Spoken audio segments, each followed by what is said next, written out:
Nearly 100,000 pro-lifers descend on Washington, D.C. for this 47th annual March for Life, just 1 week after fewer than 10,000 shrieking leftists took to the nation's capital for the 4th annual Women's March. We will examine what the two back-to-back marches tell us about the stark difference between the modern left and the modern right. Then, Bernie surges to the top of the polls just days before the Iowa caucuses, 7 days out. We will analyze how a decrepit communist became the future of the Democratic Party. Finally, some sad news. Basketball superstar Kobe Bryant and his young daughter die in a helicopter crash in California. We will try to make sense of the tragic news. All that and more. I'm Michael Knowles, and this is The Michael Knowles Show.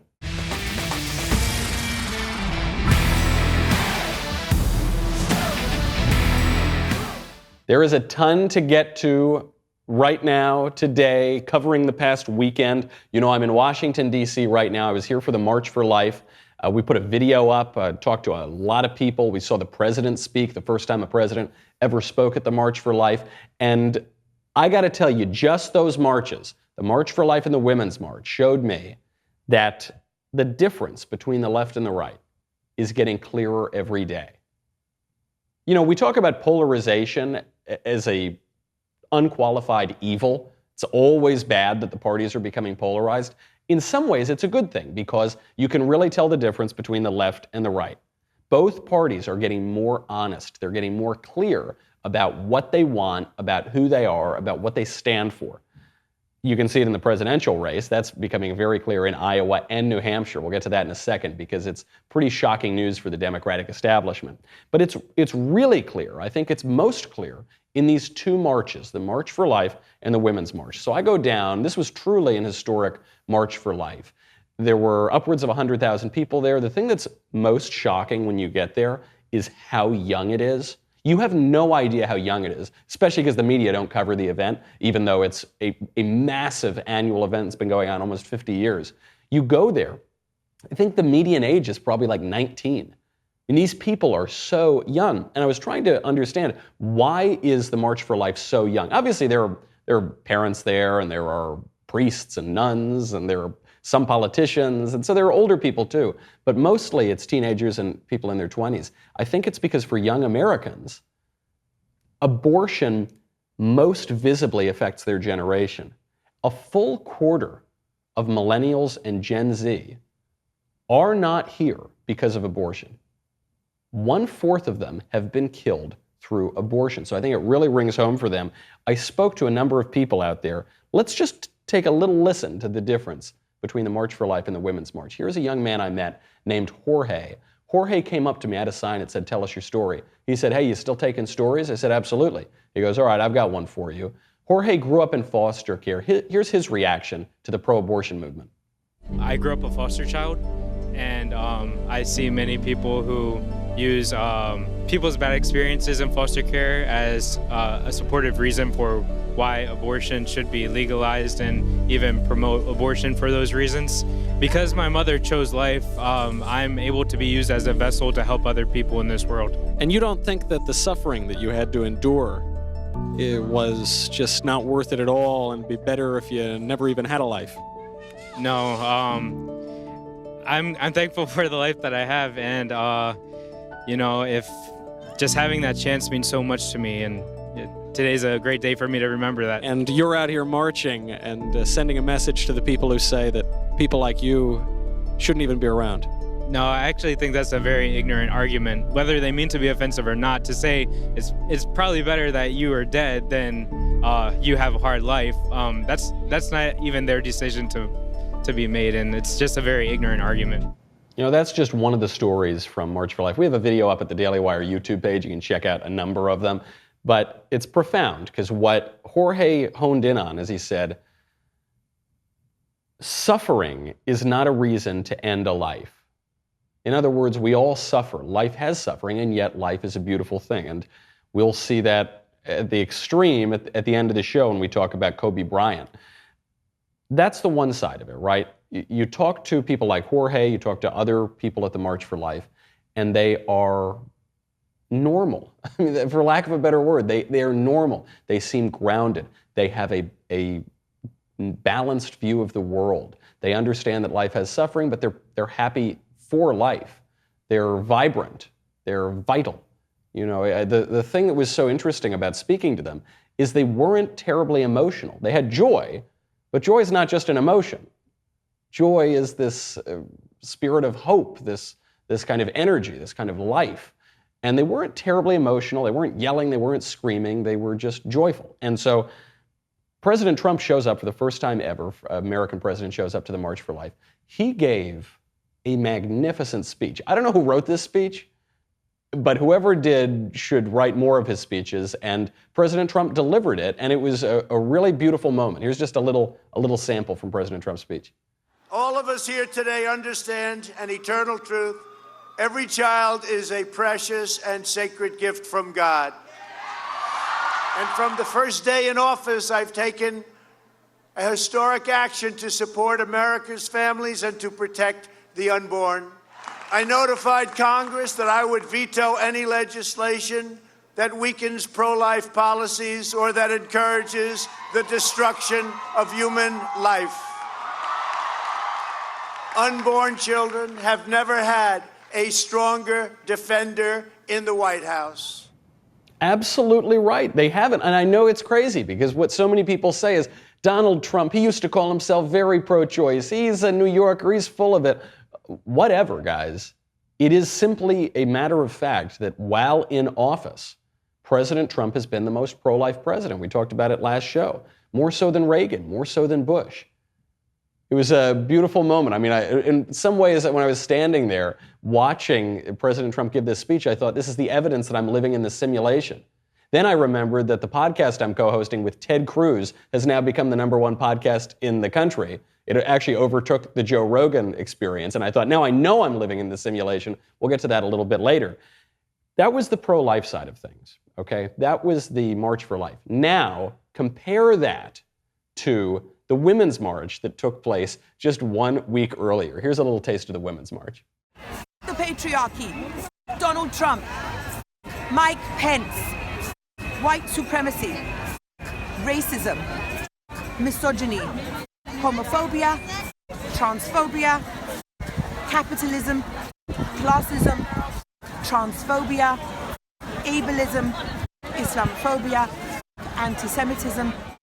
So we obviously had to bleep out exactly half of what she was saying, but I think you can maybe infer what the word was. It was 4 letters long, starts with F, and she had her 2 middle fingers up as she's saying it. Just very intense, F this, F that, F you, F these people.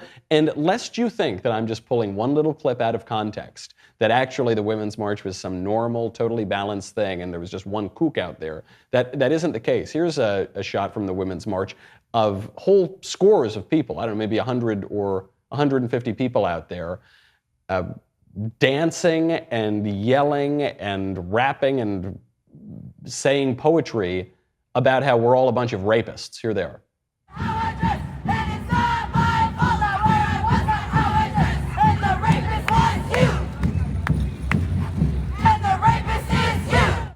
Okay, well, first of all, I'd just like to say, no, we're not. That's not who we are. But we'll examine why they react that way, why the March for Life reacts the way they do, what it tells us about the left and the right. First, I got to thank our friends over at Ancestry. There are many paths to finding your family's story. Whichever way you choose, it is easy to get started with Ancestry. I have used Ancestry since before the Daily Wire even existed, and then they came out with Ancestry DNA, which is very cool. You know, you spit in the tube, you mail it in. Ancestry DNA can reveal your ethnic origins. It can provide historical details about your family, and it brings those family stories to life. But it's not like Ancestry DNA just says, okay, Michael, you're from Italy. Like, oh yeah, you don't say, really? You can hone in, and it shows you which region of the country you're from. And it can kind of show you how your family moved from region to region all around the world, how they ended up in America. You can trace the paths of your recent ancestors. You can figure out how they moved all over the place. No other DNA service offers this kind of interactive experience. It's very easy to get started right now with Ancestry DNA. You can start exploring your family story today. Head over to Ancestry.com/Knowles to get your Ancestry DNA kit and start your free trial. That's Ancestry.com/Knowles. You are going to love it. I always love doing this. I find really weird stories about my ancestors. Turns out one of them may have possibly mocked a saint as he was on the scaffold ready to be hanged. Not the brightest moment in my family history, but interesting nonetheless. Ancestry.com/Knowles. Check it out. Okay, so you got the March for Life, vibrant, happy, normal, joyful. Then you got the Women's March, screaming, vulgar, creepy, weird, full of a bunch of people who don't seem to have everything together exactly. It shows us which way the two parties are going. Obviously on the question of life. One of them is life affirming, one of them is not life affirming. But more broadly, one side, the right, is approaching politics from a position of gratitude. We've talked about this before. The March for Lifers, when you talk to them, they say, I'm just so happy for this life I have. Jorge, who says, I grew up and I had a really tough upbringing in foster care, and I'm still so happy that I'm alive today. Thank you so much to my mother for choosing life. Thank you so much for supporting me. It's true on the national level. People who say, gosh, I love my country. I love everything my country's done for me. What a wonderful place. What a wonderful time to be alive. Thank you, family. I love my family. I love my tradition. I love the cultural inheritance that I have. That's increasingly what the right does. How about the left? The left does not approach politics primarily from a place of gratitude. It approaches politics primarily from a place of entitlement. So you have these screaming people out there saying, give me, give me, give me. I want this, I want that. Give me free health care. Give me abortions whenever I want them. Let me kill my child. Let me do this. Let me do that. It's my right. Me, me, me, me. And we know for a fact that when you approach life selflessly, when you give of yourself to others, you will be more gratified. You will be more satisfied with your life. You will be more joyful. And when you live life primarily about satisfying your own desires and satisfying your own appetites, you are going to be miserable. And if you don't believe me, just look at the two faces. The face of Jorge at the March for Life and the face of that crazy British lady screaming F you and F you and F this and F that. It's not just at the marches, though. You can see it on the presidential campaign trail. The entitlement mentality has made it all the way to the top of the polls in Iowa and in New Hampshire. We are 7 days away from the Iowa caucuses. The Iowa caucuses are the first big moment in the presidential primary campaign. This is the first time voters are going to go to the polls, and it's not just going to be these different surveys and answering the phone and saying, I like this candidate more than that candidate. They're actually going to put their vote on the line. We are 7 days away. Bernie Sanders is killing it. He's absolutely killing it, according to every poll. There's a new New York Times Siena College poll right now. Bernie Sanders in first place at 25%, Pete Buttigieg at 18%, Joe Biden at 17%, Liz Warren at 15%. That means that Bernie Sanders is outside the margin of error right now. It couldn't just be explained away as some weird statistical fluke. According to the New York Times, he's 7 points up on his rivals, and the rest of the pack is basically all within a point or two of each other. Another poll has Bernie up. It's a little bit closer, but it's still up. This is CBS News and YouGov, has Bernie Sanders at 26, then Joe Biden at 25, then Buttigieg at 22, then Warren at 15. There are other polls that are showing Bernie doing very, very well. So as a result of this, the establishment is freaking out because the establishment wants either Joe Biden or, assuming Joe Biden's not going to work, and there's a lot of reason to think he won't work, Elizabeth Warren. The Des Moines Register is still trying to make Liz Warren happen, but they're not going to make Liz Warren happen because nobody likes Liz Warren, which is why she's at the bottom of all these polls. The Des Moines Register endorses Warren. So the endorsement begins. At this moment, when the very fabric of American life is at stake, Elizabeth Warren is the president this nation needs. Okay, that's kind of normal boilerplate endorsement stuff. But then they go further, and they describe Elizabeth Warren and the other candidates as someone who would, quote, treat truth as something that matters. A woman whose nickname is Liawatha, Pocahontas, a woman who is lily white as the newly driven snow, pretended for decades to be a Native American for professional gain, a woman who submitted a recipe of basically crab and mayonnaise salad to a Native American cookbook called Pow Wow Chow. I kid you not. A woman who lied about sending her kids to public school, a woman who lied about being fired as a teacher because she was pregnant, a woman who probably lied about what she had for breakfast this morning. She is a candidate who would, quote, treat truth as something that matters. The voters know that that is total BS. And a lot of what you're seeing in terms of Bernie's rise, a lot of what you're seeing in terms of the polarization of the two political parties is because people know that the mainstream media and the establishment are just full of it. They see through it now. In part, that's because of how our politics has evolved. In part, that's because of how technology has evolved. We'll get into that in a second. But this is not an isolated case because guess what? The polls are showing Bernie's up in New Hampshire too. We'll get to all of that, but first I have got to thank our friends over at Ring. I've been on the road for a while. I'm in Washington, D.C. I've been away from my apartment, but luckily I can feel safe because Ring is there to keep me safe. Ring's mission is to make neighborhoods safer. You already know about their smart video doorbells and cameras that protect millions of people everywhere, and you know about them because I've told you about them. What Ring does, very simple, helps you stay connected to your home anywhere in the world. Whether you're in your bedroom, whether you're at the office, whether you're in Washington, D.C., whether you're on a beach in Hawaii, you can stay connected. So if you got a package delivery guy, you can see here and speak to them. If you got a burglar trying to bust down your door, you can see here and speak to them. And there are a bunch of videos that have gone up, and they're very funny because the burglars get chased away. The reason they go up is they get uploaded to the cloud. So even if a burglar steals your Ring doorbell, you can feel rest assured that you'll be able to see that video. As a listener, you have a special offer right now on a Ring starter kit. With a video doorbell and motion-activated floodlight camera, the starter kit has everything you need to start building a ring of security around your home. Use the company that I trust for my own safety. Go to ring.com/Knowles, Knowles. That is ring.com/Knowles. Now, one thing that is not safe right now is the future of the Democratic Party because Bernie Sanders is surging to the lead, not just in Iowa, also in New Hampshire. We have an NBC News Marist poll right now, puts Bernie at 22% in New Hampshire. Second place is Buttigieg at 17%, then Biden at 15%, Warren again at the bottom of the pack at 13%. CNN University of New Hampshire poll, Bernie all the way up at 25%. Biden way down at 16%, a 9-point gap between Bernie and the second place candidate. Then Buttigieg at 15%, then Warren again at the bottom at 12%. And then there's another poll. This one is pretty wild. This is the craziest of all. WBUR of New Hampshire. Bernie up at 28% in New Hampshire. Followed by Buttigieg at 16%, followed by Biden at 13%, and Warren at 12%. So there's a 12-point gap there for Bernie, according to that New Hampshire poll. What all of this means is that Bernie is a real threat. What all of this means is that Bernie might be the Democrats' Trump. We'll get to what that means in a second.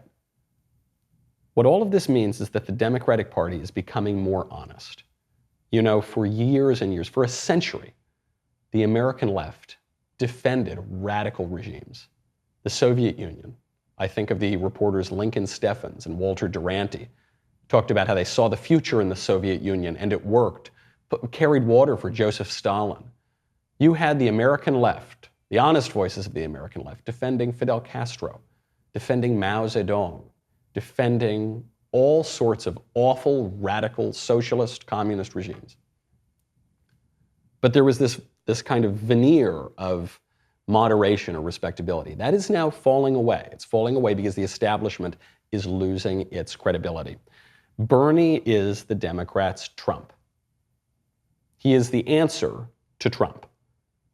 How is that? They're very different people, obviously. Donald Trump, billionaire, businessman, instinctively patriotic, anti-politically correct, and he's a big tough guy. Bernie Sanders, none of those things. Bernie is a career politician. It's the only job he's ever had. It's the nearest thing to a job he's ever had. He's a radical socialist, a true believer. He's never accomplished anything other than complaining for 50 years. Even as a legislator, he's never really accomplished a thing. And yet, there are some similarities between the two guys. First of all, They're both absolute middle fingers to the establishment. They're also both cartoons of their political parties. Right? When you think of what's the difference between the left and the right? Well, the right is more patriotic, right? The right is more grateful. The right is more interested in private property. The right is more willing to speak bluntly. Trump is the caricature of that. He's the cartoon of that. I mean, there was an early campaign event in 2016 where Donald Trump literally hugged the American flag, smiling, beaming ear to ear with that, right? It's the total extreme of everything we think of when we think of conservatives or of the right. And what is Bernie? Bernie is, he is a living complaint, right? That's why Larry David plays him on Saturday Night Live, is because you have this kind of old guy who all he does is always complains about everything. That's Bernie Sanders, and that is the American left. When you think about the American left, you think about people complaining and whining and moaning because they don't get enough free stuff and they want everything to be for free, and nothing's good enough for them in this country, and they just feel entitled to everybody else's money and property and me, right? Bernie Sanders said that he would raise taxes on everybody making more than $29,000 a year, which is virtually everybody. He's saying, yeah, I'm going to take money from pretty much everybody when I get into office, okay? Those are the cartoons of the left and the right, and you see them in Trump and Bernie. You don't really see that in Trump and Biden. Biden isn't a cartoon of the Democratic Party, certainly not the Democratic Party today. And the other thing that Trump and Bernie have in common, they're both authentic. There are a ton of reasons to criticize Bernie, maybe even some reasons to criticize Trump. But what you can't say about them is that they're inauthentic. I mean, with both of those guys, what you see is what you get. I remember Trump mentioned this when they asked him if he was going to get a dog in the White House, because every president needs to have a dog, and it looks really good for the photos, and the magazines want you to have a dog. And they said, are you going to get a dog? And he said, nah, I don't really like dogs. I feel like it wouldn't work for me. I feel like people would see through that. And they would. If all of a sudden Trump pretended to be this nice, warm, fuzzy guy, they would of course see through that. And he said, I'm going to be authentic. I'm not going to pretend to voters that I'm something that I'm not. Same thing with Bernie Sanders. He's a pretty authentic guy, pretty sincere as far as politicians go. And both of them have a very personal connection to their supporters. I mean, Trump, won the presidential campaign in 2016 on grassroots supporters and a bunch of cheap hats. It's not like this guy was the favorite of the big dollar donors, okay? This guy had genuine grassroots support. Same thing with Bernie. Bernie is all small dollar donations. He's not a favorite of the donor class, far from it. They're doing their best to deprive him of the nomination, just like they did in 2016. The reason that authenticity and that personal touch matters right now is because the media have become much more personal. They've become much more authentic. Rather than you think of the 1960 presidential election and John F. Kennedy and Richard Nixon are going to debate the issues, and they're both really kind of stiff, and on television it's in grainy black and white. That was as personal as it got 50, 60 years ago. Now we're on TikTok, right? Now we're on Instagram, now we're on Periscope, and everything is so personal. You can see the pores on somebody's face. Requires you to be much more sincere, much more authentic. I think that's why Elizabeth Warren is at the bottom of the pack right now. She is by far the least sincere candidate in the race. I mean, she's lied about every major point of her biography. And she's, in order to overcome that, she would have to get real, and she's not capable of doing it. Now, Bernie has some big weaknesses.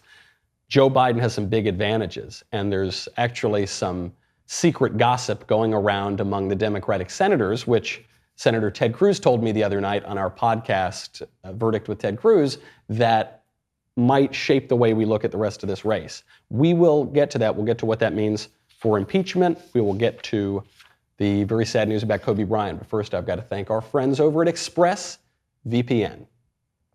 It is so important to use a VPN. I need to make you understand this. Okay, I know what you think. You think what I used to think, which is nobody wants my data. It doesn't really matter. Who cares? It's not a big deal. When you are going on the internet without a VPN, you are broadcasting everything that you are doing on the internet to the entire world. And listen, if you listen to this show, you probably go on some pretty crazy websites, all right, in that incognito window at dailywire.com. Know what I mean? Or you've got your financial information out there, or just you need a VPN. And there are a lot of VPN providers out there. You've probably heard of a few of them. But I only recommend the brands that I believe in, and I really believe in ExpressVPN. I can say with full confidence, ExpressVPN is my favorite on the market because ExpressVPN doesn't log your data. A lot of really cheap VPNs or free VPNs, the way that they do it is they log your data and they sell your data. That's not what ExpressVPN does. Right now, protect yourself with a VPN that I use and trust. Use my link, expressvpn.com/Michael, M-I-C-H-A-E-L, today. Get an extra 3 months free on a 1-year package. That's expressvpn.com/Michael. expressvpn.com/Michael to learn more. Bernie is a real threat here, but Bernie has a big weakness. Bernie's weakness is low support among black voters. Democrats cannot win the race if they don't have 90% support among black voters, high 80s at least. They need to have a lock on the black vote in order to win the general election. But Bernie does very poorly among black voters. That's the only reason Joe Biden is still in the race. Joe Biden does very well among black voters. And so Joe Biden is such a bad candidate. He has everything going against him. Joe Biden is simply too old, and he looks it on the campaign trail. Unlike Bernie, who's very old, but at least he has energy. Joe Biden is getting confused all the time. Joe Biden has accomplished very, very little despite being in public office for about 50 years. I guess the same as Bernie. Joe Biden doesn't really seem to have any core beliefs that one can mention. He's just a weak candidate, and especially in an era where Democrats care so much about identity politics, he's an old white guy, so that counts against him too. The reason Joe Biden is still in the race is because he has support among black voters. But Democratic elites, they're called the super delegates in the Democratic Party, these elites, these super delegates, have an outsized influence on who the nominee is. Regardless of who the voters pick, they get to cast their own votes and in some cases outweigh the will of the primary voters. The super delegates may be giving up on Biden. I was speaking to Senator Ted Cruz the other night on our show, Verdict with Ted Cruz, and he said the rumor going around the Senate is that the superdelegates have soured on Biden, and that is why during impeachment, which we'll get to in a second, the Democratic House impeachment managers threw Joe Biden under the bus. It's because the party elites don't think Biden has what it takes. Trouble is, Joe Biden is the only relatively normal candidate who can beat Bernie Sanders, and they don't want Bernie Sanders to win the nomination either. So Bernie, right now, at this moment, with the current level of black support that he has, he would be very easy to beat in the general election. Okay, and I think the party elites among the Democrats are nervous about Bernie's radicalism, but they're also nervous that he's going to lose a bunch of states. However, if Bernie can connect with black voters, and he has been able to reach out beyond just white voters, so he's got decent support among Hispanic voters, but if he can reach out to black voters, he could be a very dangerous candidate in a general election because he does connect with people in a way that Biden, Buttigieg, and Warren simply do not. And he does have an authenticity to him, and he is a middle finger to the establishment, which everybody wants to send because the parties are getting clearer. The left and the right are getting clearer and more honest, and they don't like that mealy-mouthed double talk from the establishment. Speaking of impeachment, there is a pivotal moment going on right now as we speak in the impeachment trial. The Democrats have finished their impeachment arguments. The Trump team is now about to make their impeachment arguments, and then we're going to see if I'm going to be stuck in D.C. covering impeachment for the next 6 weeks or if I'm going to get to go home. All of that will rest on just a few people. We'll get to that in a second. First, I have got to say goodbye to Facebook and YouTube, and I want to specifically mention the pro-life cause, because while the pro-abortion activists are shouting their abortions on national TV and calling preborn babies parasites, pro-lifers are fighting back. All of us here at the Daily Wire have spoken out for life. You remember last year, Ben addressed a crowd of 100,000 people at the March for Life in D.C. Well, as a result of that, our advertisers were targeted by left-wing operatives, and we lost a lot of revenue. And this is a constant battle to protect pro-life advocacy from the forces of abortion. Live Action has experienced the same thing. Live Action is one of the most important voices in the pro-life movement. They've helped expose Planned Parenthood and other abortion mills for the horrific crimes that they commit. Pro-abortion activists have targeted Live Action. They've censored them on social media when they don't succeed in kicking them off altogether. That's why our DailyWire.com members are so important. Your membership helps keep our cameras on and our microphones turned up, even when the left pressures our sponsors. You keep our pro-life message from being canceled, and from now until January 31st, a portion of any dailywire.com membership will be donated to Live Action with promo code LiveAction. Easy enough to remember. dailywire.com.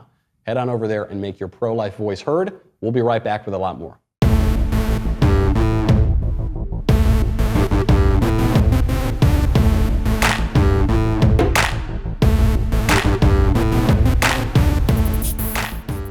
All right. We have got to get to impeachment because today is a pivotal day. You can hear more about this in depth if you head on over to Verdict with Ted Cruz, which is the podcast we're doing every night the senator comes over from the Capitol, and we immediately go into what happened on the day, and he gives us a behind-the-scenes look into impeachment. And thank you to everybody who's listened and subscribed and left a 5-star review, because now that show is the #1 podcast on the charts. Joe Rogan endorses Bernie Sanders, and then a day or two later, Verdict with Ted Cruz becomes the #1 podcast. I'm just saying. Look, maybe it's a coincidence. Who knows? Maybe it's not. Let's just very quickly in impeachment cover what's happening today. The House Democrats have finished their opening arguments. The Trump team now gets to make their argument. They gave us a preview of what that argument is going to be just on Saturday, 2 days ago. Here is a quick clip that sums it up. Everything that guy just said is bullshit. Thank you. All right, that's pretty much the argument that the Trump lawyers made. Joe Pesci is not on the Trump legal team, but the Trump legal team did make what I call the my cousin Vinny argument. That House Democrats ran their mouths, Adam Schiff ran their mouths for 3 days, 4 days, and then going into the middle of the night, and then the Trump legal team gets up there and pretty much said, hey, everything that guy just said is BS. The defense really starts in earnest today. And the defense actually matters. I think some people are looking at impeachment and everyone's eyes are glazing over and they say, oh, who cares? Trump is obviously going to be acquitted. He's not going to be removed from office. Let's just move on. We'll think about something else. The Trump legal team's defense matters, not because Trump could be removed from office. I think that is virtually impossible. It would require 20 Republican senators to suddenly flip on the president, flip on their voters. Trump currently has a 95% approval rating among Republicans. It's just not going to happen. However, Republicans have 53 seats in the Senate. Democrats and Democratic-leaning independents have 47 seats. 53 to 47. The real vote is not about the vote to remove Trump from office. You're not going to lose 20 Republican senators. The real worry is about the vote to call witnesses. That's what's really being debated right now. Because if they don't call any more witnesses in this impeachment trial, then this whole thing could be over on Saturday and I can go home to LA. If they do vote to call more witnesses, like the House didn't get enough witnesses when they voted to impeachment, so now all of a sudden we need more witnesses. If they vote to do that, this thing could drag on for weeks. All you need for that to happen is 4 squishy Republicans, 53 to 47. So you lose 4 Republicans, all of a sudden they're going to call all these witnesses, it's going to go on forever. My ability to return home to Los Angeles relies on Mitt Romney not being a huge jerk, which means I need to start shopping for apartments in Washington pretty soon, I think. There are other Republicans, too, who are kind of squishy on this, obviously. There's Susan Collins in Maine. There's Lisa Murkowski in Alaska. There's several others. So the Trump team really does need to make a good case. The good thing is that the facts are on their side. The facts favor the Trump team. The question is, are they going to play it safe or are they going to go for the jugular? Gets to what we were talking about earlier. The party is becoming more honest. The party is becoming more clear. The Trump legal team should be very clear here. The Democrats have been clear. The Democrats have been clear since 2017. They have said since Trump got elected that they are going to impeach this guy. They don't know what for, but they'll figure it out. Right? They tried to impeach him for Russia. Then they tried to impeach him for his taxes. Then they tried to impeach him for Stormy Daniels. Then they tried to impeach him for Ukraine. It's always been an impeachment in search of a crime. Representative Al Green, the Democrat, said it in 2017. He said, I'm afraid if we don't impeach this president, he might get reelected. Adam Schiff reiterated this just the other day during the impeachment trial. He said, we cannot allow this impeachment to be decided at the ballot box. We got to handle it beforehand. The obvious reason is because Adam Schiff thinks that the voters are going to reelect Donald Trump. So are you going to play it safe? Or are you going to go for the jugular? Are you going to be clear here or not? The Trump team, on the one hand, could play it safe and say, hey, the things you're claiming we didn't really do, and we'll go through it point by point and show why we didn't do that thing. Okay, that would be the safe version. The aggressive version, the clear version, would be to say, like Joe Pesci, everything that guy just said is BS, but more to it. The president has the right to investigate corruption. It's not a quid pro quo, it's not an impeachable offense. The president was investigating corruption. Whose corruption? Joe Biden's corruption. They need to stop playing defense and start playing offense on the Trump legal team. They need to say, look, this whole thing you're accusing us of doing, it's a bunch of BS. But what about what you did? What about what Joe Biden and his son Hunter did? What about Burisma? What about this crooked deal that the Obama administration set up that they basically admitted to in official email threads about Joe and Hunter Biden, naming them specifically? What about that? Put it all on Ukraine, and what you will see happen is, first of all, it will be a much more convincing argument, but second of all, it's going to affect the election in a way that's very helpful to the president. Impeachment generally has helped President Trump, and it has hurt the Democrats. However, if all you're talking about is allegations of Trump's corruption, that doesn't look great. Put it back on the Democrats. Use this opportunity of impeachment as a way to really hammer home the utter corruption, not just of this impeachment trial, but of the Obama administration actions through Joe Biden in Ukraine that led to the impeachment in the first place. Bring it up, go for the jugular. I hope they do it. We'll see it because it's going to start in just a couple hours. Now, another big story on impeachment today that the mainstream media is making a big deal out of, but actually does not matter at all, is a leak from John Bolton's new book. And you're going to see this is going to be the top trend on Twitter all day. John Bolton is the former national security advisor to Donald Trump. There's a leak out now from his new memoir that's coming out that was sent to the New York Times, and it says that in his book, John Bolton accuses President Trump of personally telling him that $391 million in aid to Ukraine should be frozen until Ukrainian officials announce the investigation into the possible corruption from the Obama administration, from Joe Biden, from Hunter Biden. That's the allegation. Bombshell. Now, John Bolton has come out and said this was an unprofessional, irresponsible leak. I didn't leak this. Clearly, someone in the review process leaked this. And the Trump team has come out pretty strongly against John Bolton here. And President Trump has denied speaking to John Bolton about it. None of that matters. Because the story is BS from the very beginning. Let's say that Trump did exactly what John Bolton allegedly accuses him of doing. The president has every right to do it. The president has every right to investigate corruption. The president has every right to use his negotiating leverage to force a partner overseas to live up to their obligations. Every president has done this. Every president should be able to do this. This is basic and fundamental to foreign policy. The way to really take the wind out of the Democrats' sails is to say, hold on, even if what you're saying is true, Trump was perfectly right to do it. What's the problem? What's the crime? You're saying the president can't investigate corruption? What the left has relied on through all of the impeachment farces, what they have relied on is the insinuation of doing something wrong. Sources tell me that Trump did something really bad with Russia.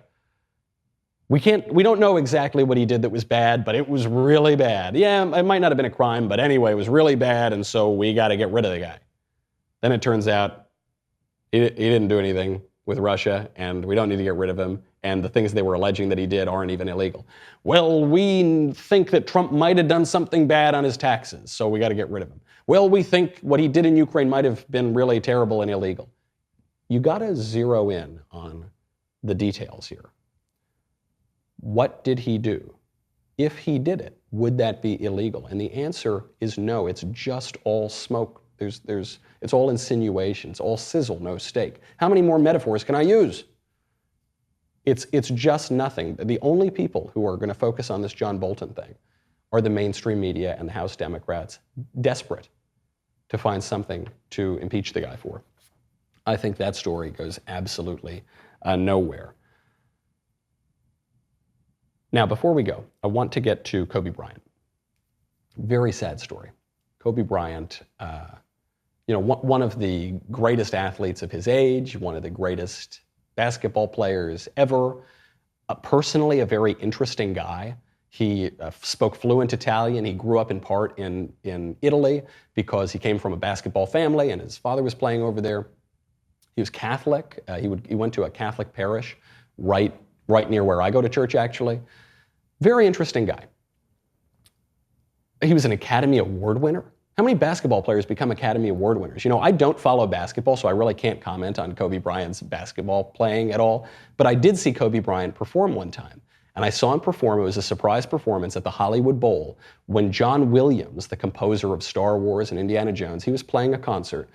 And in the middle of the show, out walks Kobe Bryant to debut this poem that he wrote called Dear Basketball. And there was a short film with it, and John Williams had composed the music. And so there's Kobe Bryant, one of the greatest athletes of his age, standing there reciting this poem at the Hollywood Bowl with John Williams, one of the greatest composers of his age, playing behind him. And it was a really cool experience. And I can't say that I saw Kobe perform at what he's known for performing, but I did get to see him perform. And then the guy struck down in his youth, 41 years old, and his daughter, who I think was 13 years old. So sad. Really tragic. What do we take away from this? What can we do about this? Obviously, we can pray for Kobe and for his daughter and for his family and everybody affected by this, for all the unnamed people who were on that helicopter who are not making the headlines, but who also have families, who also have lives. We can pray for them. What do we take away in terms of our own lives? First part of it, and I think this is some of what's so shocking to us about Kobe's death, is that tragedy happens to everyone. Kobe Bryant is a guy who has it all. He's a guy who would commute to work in a helicopter, right? Kobe's rich, famous, incredible athlete, handsome, Academy Award winner, great family, apparently a thriving spiritual life, just everything, right? Cut down. It reminds us that tragedy happens to everybody. Everybody. Doesn't matter how rich you are, doesn't matter how wonderful and thriving and flourishing your life is. Happens to everybody. That scares us. The other reason that we're reacting in this, I think, in this shocking way, even beyond Kobe's importance to the culture, is because it reminds us that you do not know when your time will come. But what a fluke. This guy is about to start the next chapter of his life, and the helicopter just goes down. Off. Lights go off like that. And that scares us. It reminds us that we will all die. And we will all die sooner than we think. We go about our lives day to day feeling as though we're never going to die. But we will. It will happen sooner than we think. It's a reminder that life is a preparation for death. It makes us think about what happens after death, what it all means, what the significance of our life is today. Are you ready to die? If it happened to you today, would you be ready? That is a startling question. And it brings us back to the March for Life, the difference between the March for Life and the Women's March that happened the week before. Would you be ready? On the one hand, you have these people at the March for Life, joyful, exuberant, vibrant, vital. If the last thing that you saw of their lives were those frames from the March for Life, you would say, man, they lived a good life. They really did it. They really figured it out. If the last frames of your life were you wearing some stupid pink hat, screaming curse words and saying, F this and F that and F you, and you would say, gosh, that person, they messed up somewhere. They just didn't figure it out, did they? That was a troubled person. They didn't quite get to it. And it's a reminder, too, that life is so precious. I mean, none of us have met Kobe Bryant. Statistically, 0 people listening to this podcast right now, including me, have ever met Kobe Bryant. And yet we're all really, really sad about his death. And we're especially sad about the death of his daughter, because it's a reminder that life is precious. It's a reminder that the March for Lifers are correct. And the people who are marching against life and shrieking to end lives before they've barely begun are wrong. We just know in our gut that life is precious, that it matters, that even if there's suffering in there, there is meaning to life, and that it is a good thing. And we can all pray on that. We can pray for Kobe and his daughter, and we can pray for ourselves. That's our show. I'm Michael Knowles. This is The Michael Knowles Show. I'll be back tomorrow, and in the meantime, you can catch me on Verdict with Ted Cruz tonight. See you there.